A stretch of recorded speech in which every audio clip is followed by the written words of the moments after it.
Welcome and thanks for joining us. My guests today are, from the left, Patrick McCardle, Marianne Bailey, and Rodney Snyder. They are all partners at Guidehouse. It's good to have you all with us today. Thank you. Great to be here. And everybody, federal agencies, commercial companies, federal contractors, seem to be operating in a ever increasingly risky world. Cyber risks, this kind of risk, climate risks, there's so many risks. You see airplanes shot out of the sky. I mean, it's really risky these days. And so we're going to talk about the idea of operating in an era of increasing geopolitical risk so that you can simply get your job done, doing for your customers, doing for your constituents.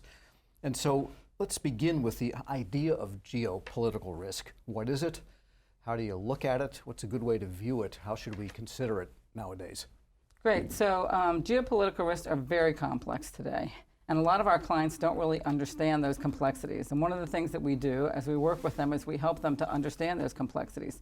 So whether they're looking at things like technology, whether they're looking at supply chain, whether they're looking at economic risk, they really need to understand the environment that they're operating in. And each one of those areas, you know, we can talk about them in detail, but they bring their own complexities with them. And us working across a broad set of clients and across the globe, we get to see these risks and we get to understand them in detail. So we can bring that understanding, and then we help our clients, you know, deal with them, understand what they're dealing with, how do we break them down, and how do we help them address them.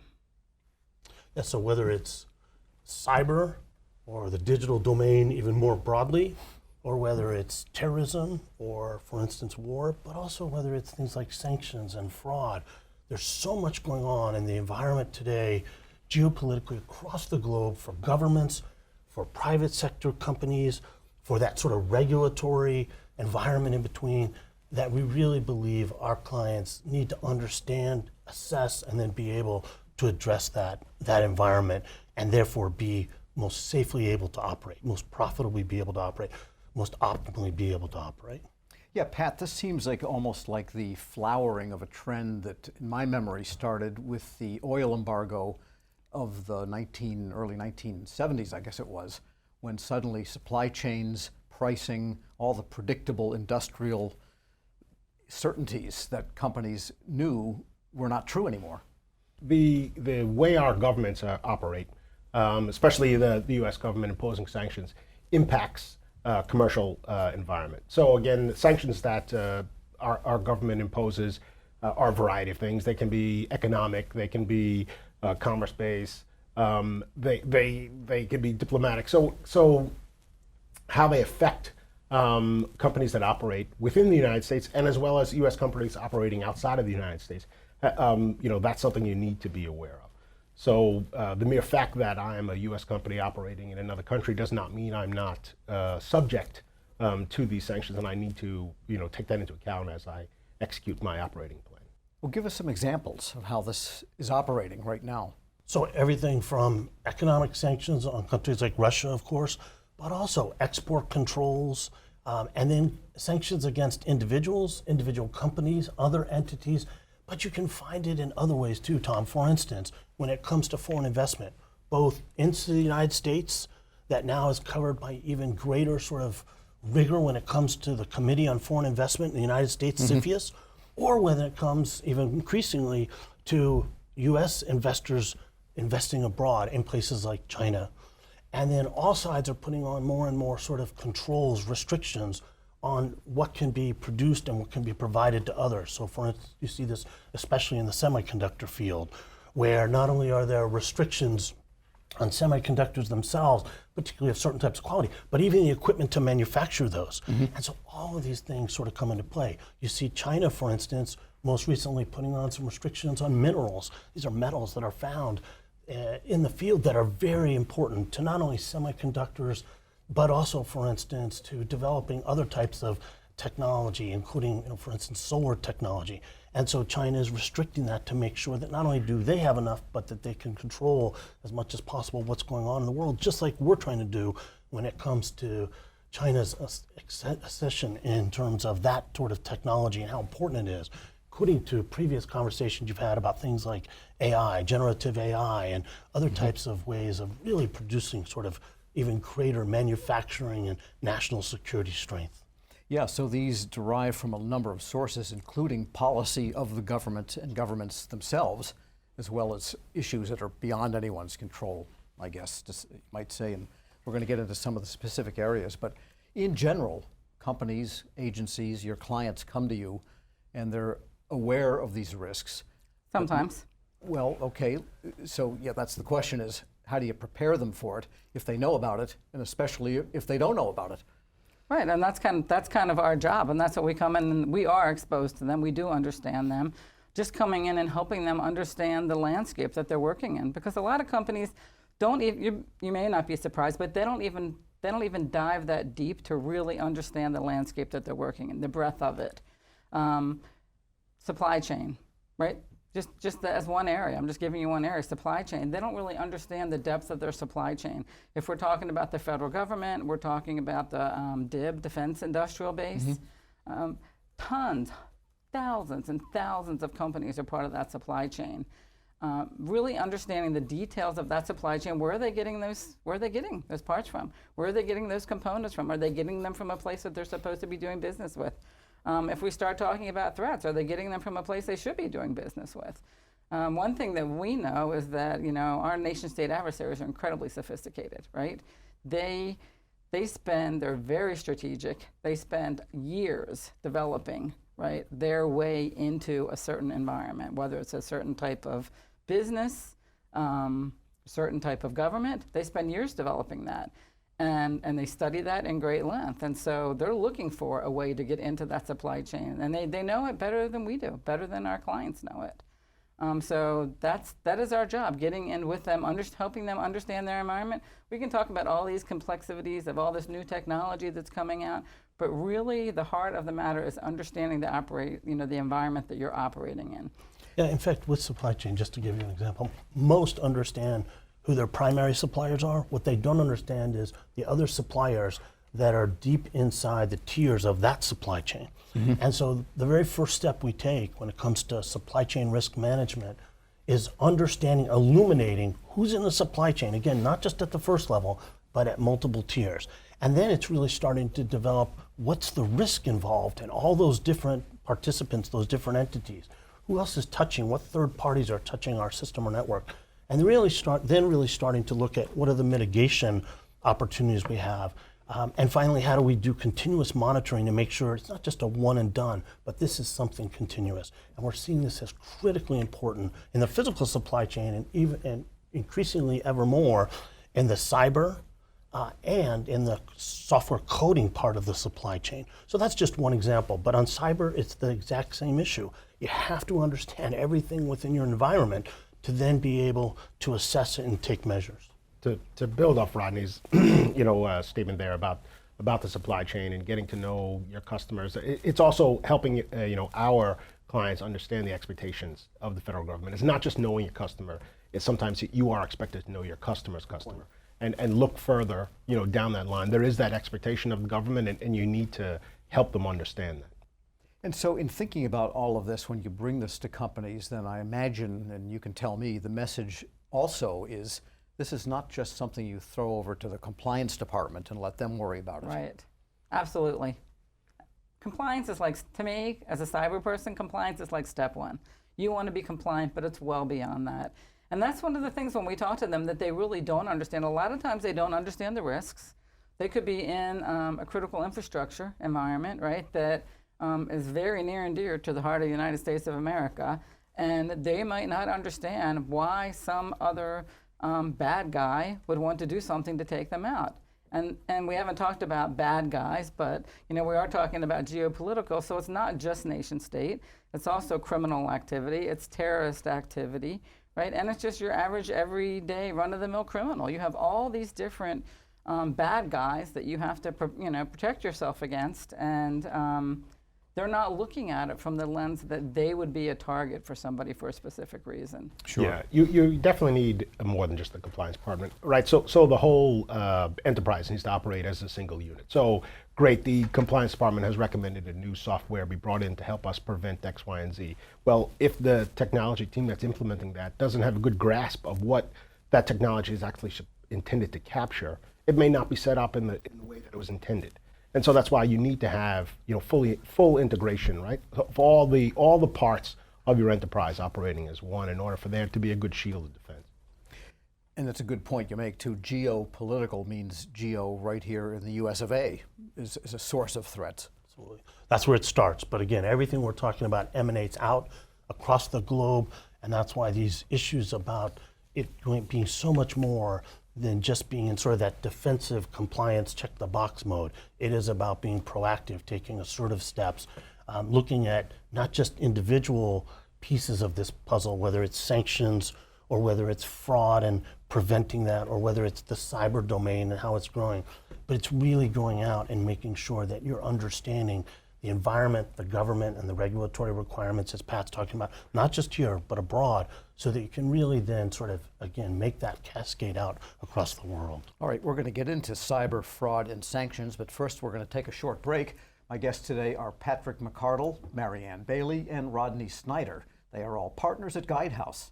I'm Tom Temin. This is the Evolving Complexity series, Growing Proliferation of Geopolitical Risks, Threats, and Security Vulnerabilities, sponsored by Guidehouse here on Federal News Network. My guests today are Patrick McCardle, Marianne Bailey, and Rodney Snyder, all partners at Guidehouse. I'm Tom Temin.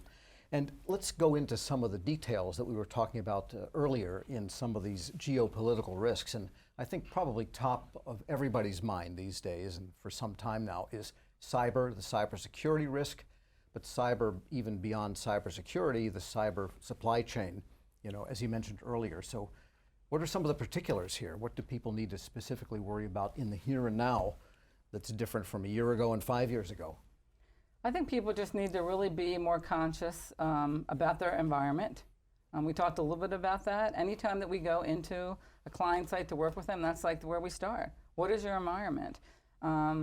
We talk about modern technology coming out and things like cloud. That doesn't give you a pass. I've had many clients say to me, we're in the cloud. Well, great, you're in the cloud. Now what are you doing in the cloud, right? What's happening? How are you protecting your data?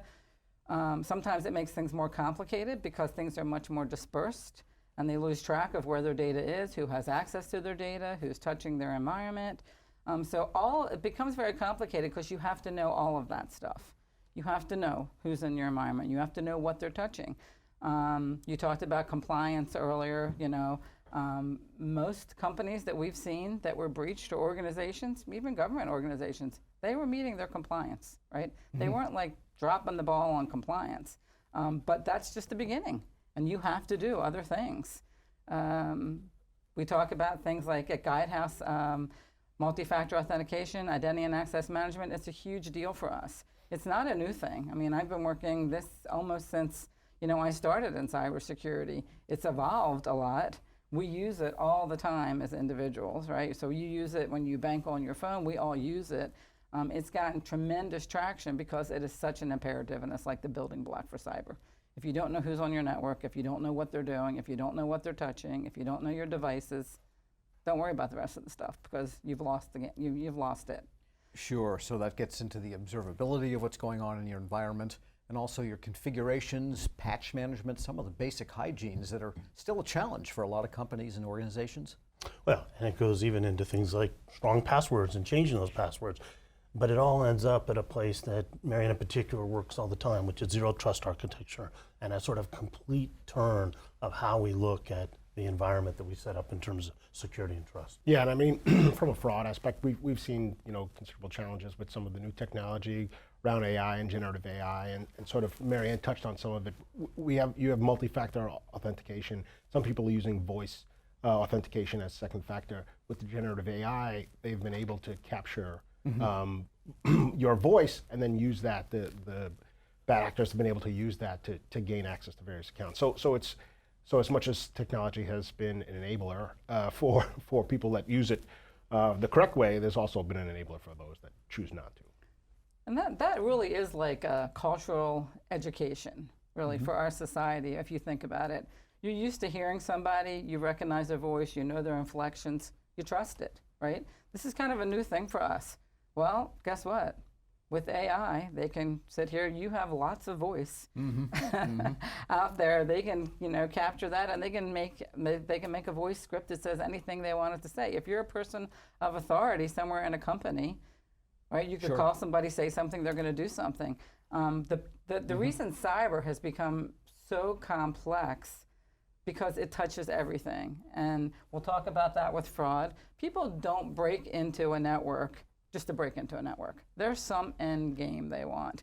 If we're talking about geopolitical things and we're talking about nation states, it could be, right, to steal secrets. It could be intellectual property. They want to put your company out of business. We have examples of all of that stuff.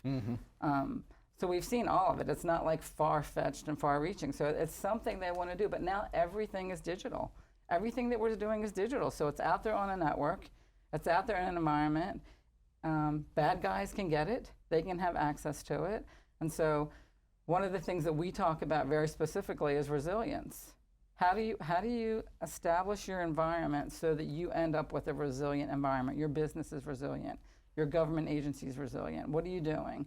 How fast can you catch a bad guy in your network? How quickly can you turn it off? How do you segment them and keep them, only in a certain part of your environment before you catch them and get rid of them? And then how fast can you kind of reconstitute your environment? That's why cyber's gotten so complex, because it impacts so many things.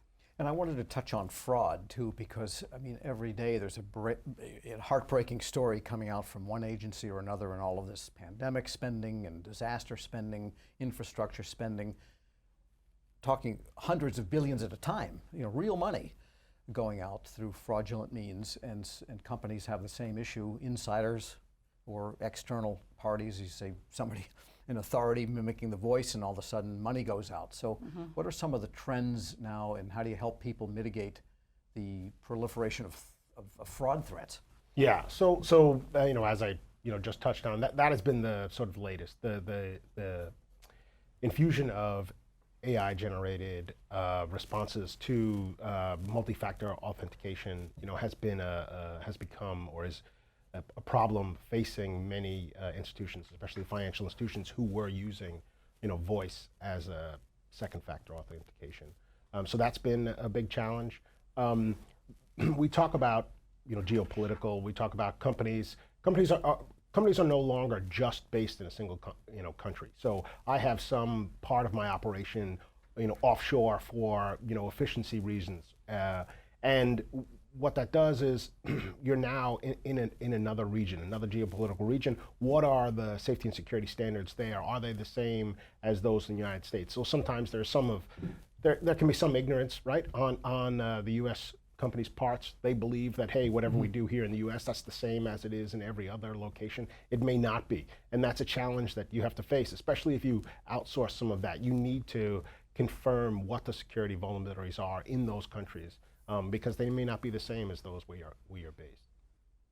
Because AI can also work against fraud too, if deployed in the right way, and you can screen applications and incoming requests and whatever it is that your context brings you. Right, anything with patterns, anything with automation helps, Yeah. right? But the bad guy has those same tools to use to their benefit too, so we just have to be smart about it. Yeah, no, we have been working with a number of clients, implementing sort of machine learning around some of their historical fraud patterns, right? So incorporating what the historical fraud patterns, developing algorithms that can help you identify those in a more efficient manner, therefore giving the investigators more time to focus on certain vulnerabilities, right? So you can risk rank them based on this machine learning, right? So that I spend more time on higher risk situations and less time on lower risk situations, because there's only a finite amount of funds to address this in many occasions. Right. So you're trying to be as effective and efficient as possible. They used to say that an accountant stealing could never take a vacation, but maybe with AI they can now, and then he can't even trust the fact that he's not going on vacation anymore. And we do have a few minutes left. I wanted to get to the issue of sanctions, which is just another growing area across borders around the globe right now. So how can you make sure of business continuity and the ability to operate in the sanction, which brings criminal penalties if you violate them? Yes, no, sanctions is a huge problem. Again, it's our government trying to or imposing its political views, or it's protecting national security. So as a result, it imposes sanctions. And one that's very common for everyone is economic sanctions. And that potentially forbids transactions with a particular person, country, or business. And you need to make sure throughout your geopolitical supply chain, right? So that you are addressing those. So again, we got back to sort of the customer's customer. The first person I may be dealing with may not be sanctioned, but the company that they are dealing with potentially is.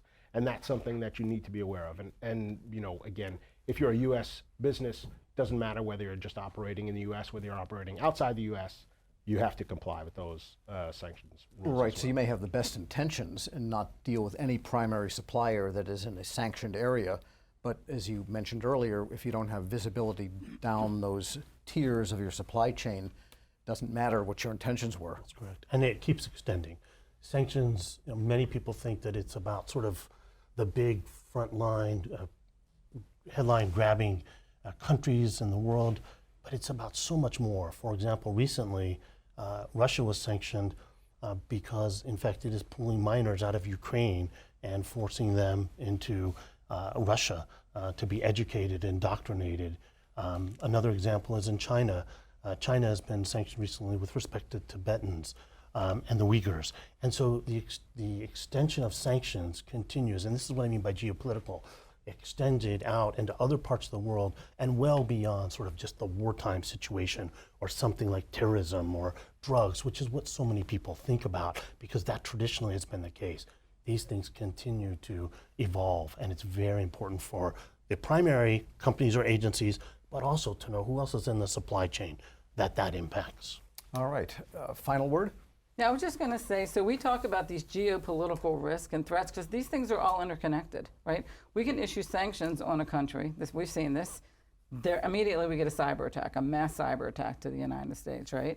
Fraud, obviously, and cyber are very, very interconnected because we talk about things like synthetic identities, which is a big deal, and how you steal information, how you steal data, how you steal bank accounts, all that kind of stuff. So there's this huge connection between what's happening globally, you know, what's happening at home, and then all these other areas that are impacted by it. All right, so you can't leave any stone unturned and make sure you understand your supply chain really in depth, I think seems to be the takeaway here today. All right, well, thank you very much. My guests are Patrick McArdle, Marianne Bailey, and Rodney Snyder. They are all partners at Guidehouse. I'm Tom Temin. You're listening to Federal News Network. For more on this discussion, please visit federalnewsnetwork.com and search Guidehouse.